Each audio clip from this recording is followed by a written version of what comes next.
My brother saw a ghost as a kid. 2 decades later, I realized what he actually saw. I was about 7 years old. My brother was about 10. It was well past our bedtime when our mom woke up off the couch to put us to bed. Our dad worked construction out of town back then, so it was often just us three at home for weeks at a time. Up the stairs and to the immediate right was our parents' bedroom. Going left put you in the middle of a hallway. Taking another left down the hallway led to my brother's room. The opposite end was my room, which was also across the hall from our upstairs bathroom. At either end of the hallway are window doors we always kept locked and rarely used. The door on my end led to a balcony overlooking our front yard, and the door on my brother's end opened up to our back porch. My brother and mom both had a habit of waking up in the middle of the night to use the bathroom. I only knew this because I was always a light sleeper and they just couldn't help flushing with the door wide open. This night, however, my brother stopped on his way to the room and came back towards the bathroom. I'm gonna try to pee before I go to bed. These past few nights, I've been too afraid to walk to the bathroom. I keep seeing a man wearing stripes at the end of the hallway. I don't know if my mom wrote it off as my brother telling ghost stories to try to scare me, or if she was already half asleep and didn't catch it, but she didn't react at all to my brother's confession. I, on the other hand, was terrified by it.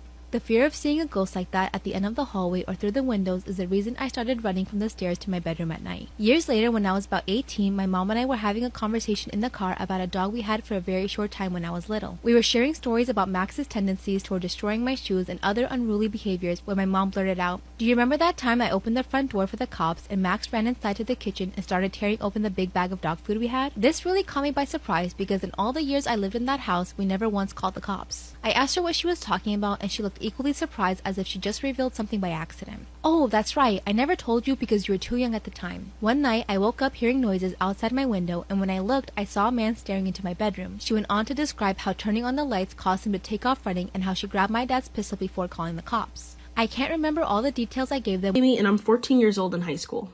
I'm a freshman, so high school is new to me and everything. So I met this girl named Amy. Amy was considered the weird girl in school because she was a furry. People used to make fun of her and bully her. Now, I personally didn't have a problem with furries because they were just people that dressed up like animals, as long as they weren't doing anything that harmed anyone. So I figured she was one of those people, or so I thought. So I walked up to her one day and asked her what she was interested in. She actually played Minecraft, and so did I. So I asked her if she wanted to build a world together, and she smiled so brightly and said yes. I could tell she was extremely happy by this. So me and her became best friends after 5 months, and we were inseparable. She wouldn't come to school wearing furry suits anymore, but she would just come wearing like cat ears and like a tail maybe. Something more subtle. But there were a couple of red flags. She would make jokes calling dogs or animals sexy. My furry best friend kissed my dog, part 2. So there were a couple of red flags that I noticed about her. She would joke around and call dogs and cats sexy. Like she literally said one time, "Dude, if I were an animal, I'd totally sleep with those animals." And she laughed about it, but why would you joke about something like that? That's really weird. So I went to her house and she actually had a sister. Her name was Ella. One time, all three of us were just hanging out and Ava quickly went to get something to eat for us. Her sister dead looked at me and said, "Honestly, you should just run while you can. I would not recommend being friends with this weirdo." I literally never hang out with her and I only just come to warn her friends. There's a reason why there's no animals in this house and why she dresses up like an animal. I just looked at her in shock and said, "What do you mean by that?" But then Ava walked in with snacks, and her sister just snapped back to how she was acting before. But Ava could definitely tell that something was off. She asked me what was wrong, and I just said nothing. But I definitely took her words into consideration. I ended up leaving a note under her sister's door with my Snapchat on it, so she could. My furry best friend kissed my dog, part 3. So I left my Snapchat under her door, and I patiently waited for a response, and she actually got back to me. She told me to stop hanging out with her, but I asked her why. And she made a bunch of these claims. I can't really state it because it's too, graphic for TikTok or whatever. But what I can say is she went to a psych ward at some point. So me and her sister decided to set up cameras throughout her room, which I felt pretty bad for, but I'm really glad that we ended up doing this. So when we looked back at the footage, I literally cannot state how graphic it is due to TikTok's guidelines. For part 3, honestly, I'd recommend going to my YouTube channel. You could either click the Instagram link and my YouTube will be right there. You could click my Beacons link and click the YouTube icon. Or just search up Raven Colton on TikTok, and my page should be there. I'm sorry, but I really can't post anything due to the guidelines. I have way too many strikes and I'm not trying to risk anything. But in the end, she ended up cutting her off. Do you think she handled the situation the best way? Let me know in the comments down below. Am I wrong for not wanting to get my girlfriend an expensive engagement ring? I, 26 male, have been with my girlfriend, 26 female, for 4 years, and we've recently been talking more and more about marriage. Although my girlfriend grew up relatively well off, for the time I've known her, she's been pretty low maintenance. She's never cared about designer brands, rarely buys new clothes, and the jewelry she owns was gifted to her. I have a decent job and make up to $80,000 a year, and I've been saving for a while, but growing up, my family didn't have a lot of money. My girlfriend and I have always seemed to be on the same page when it comes to saving money. I assumed she would be fine with a more affordable ring. When I started looking into rings, I discovered moissanite rings, which look similar to diamond rings but are much more affordable. I see where this is going. I was looking at rings in the $1,500 to $1,800 range.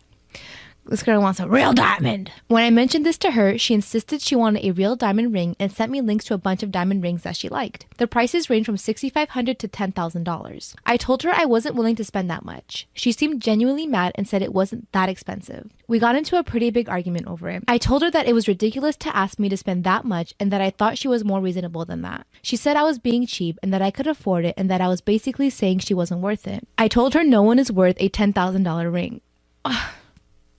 I get you, but you can't. Eventually, my girlfriend said she didn't care and that I should get whatever ring I want, but she's clearly still mad, and I know this is going to be an ongoing argument. I'm a bit frustrated because this seems out of left field. I've always known marriage is super important to her, but I didn't realize she'd insist on a diamond ring. So I talked to my older sister about it, who, despite agreeing diamond rings were stupidly priced, sided with my girlfriend and said if I could afford it, she didn't see the big deal. She added that my girlfriend has done so much for me and I was being an asshole about this. What my sister means by my girlfriend doing so much for me is that she was really supportive when I was in a serious car accident 4 years ago. I broke multiple bones and required a few surgeries. Although where I live, most healthcare is covered, I was unable to work for a while and had expenses I wasn't able to pay. I had been dating my girlfriend for only 6 months at the time and she was really there for me. I couldn't pay my rent, so she let me move in with her for free and help pay for a few expenses and for physical therapy I needed. She also helped me get a job with her uncle, who is a VP of an insurance company. Obviously, I've thanked her for all she did for me, but it's not something we talk about much. I don't think I'm obligated to buy an expensive ring because she helped me out a few years ago. But if my own sister said this, I'm guessing my girlfriend must feel this way as well. So, am I the asshole here? I agree with you in a sense where rings should not be, rings are a scam, it's a waste of money, but you love her and this is something that she wants. Oh, I'm conflicted. I don't know. I see both sides, but whatever makes you happy. I don't know. Don't listen to me. I just tell the stories. Am I wrong for breaking my promise to my husband and letting others meet our newborn before him? This is already giving me red flag vibes. This is giving me manipulator vibes, but let's keep going. I, 25 female, moved away from my hometown to my husband's hometown, male 32, after we got married. The main reason is because he suffers from a medical chronic condition and needs to be near his family. Red flag number 2. I was pregnant with our first baby and was nearing my due date when my husband had to travel out of town for 2 weeks. Because of this, he couldn't be with me in the delivery room, which wasn't expected. I wanted to ask my mom to come with me, but he assured me that his family is there to help and I shouldn't be worried. Red flag number 3. He then made me promise that I don't let anyone see our son for the first time in person before him, besides his stepmom who was supposed to be there for me, and I agreed.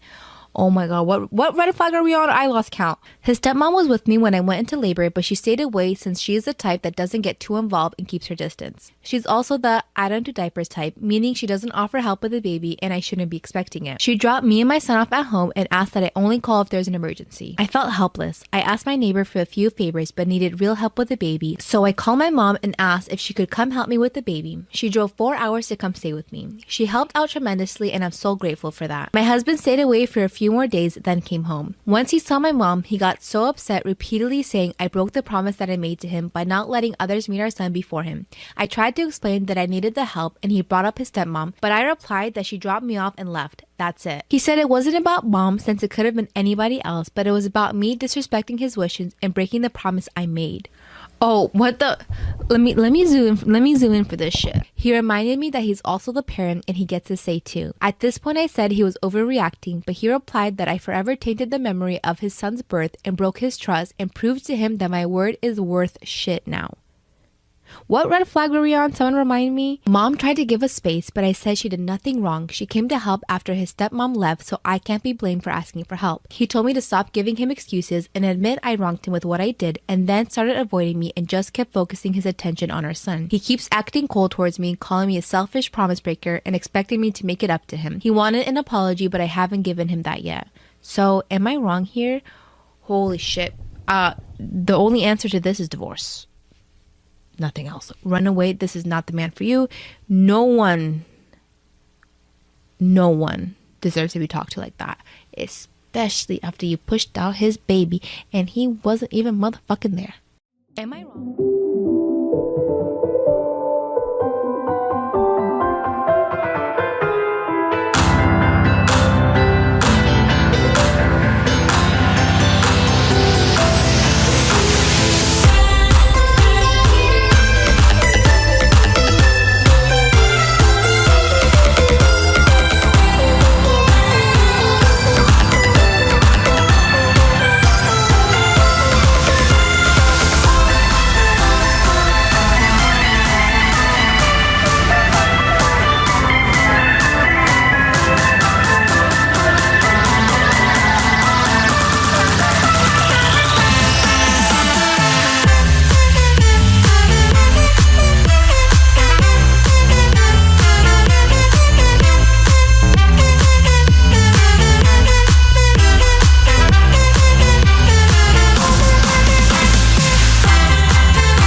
Am I wrong for telling a social worker the real reason my sister wants a foster kid? I, 28 female, have a sister who's 36. For the sake of the story, I'll just call her Jane. Jane is married to Bob and they have 2 kids, boy and a girl. My niece and nephew are wonderful kids and no trouble at all. They fight as siblings do, but nothing big. I love them. Now for about 2 years, I did live with my sister. It was a miserable time that really affected our relationship. She saw me as free labor, money, and babysitting. Even when I managed to get a small part-time job, she demanded I hand over nearly half my pay or get out. It was hell as she took complete advantage of me. I moved out as soon as I could and we have little to no contact outside of family gatherings. Now, after I moved out, she started complaining how she has no help with the kids and never gets a break. I babysit sometimes, but I have made it clear just because I'm off work doesn't mean I want an 8-hour day with my niece and nephew. Anyway, she started talking about how she wanted to foster a kid. Not a kid, but a teenager. I pressed her for more info on this, and she said she wants to adopt a teenager so she has a live-in babysitter for her kids. This is her logic. I want a kid around 16 or 17, someone who may have been in the system for a while. They can share a bedroom with your nephew, she only has a 3-bedroom house, or sleep in the garage. They can help me with housework, chores, cook, and help me with my business. She bakes and sells cookies on the side.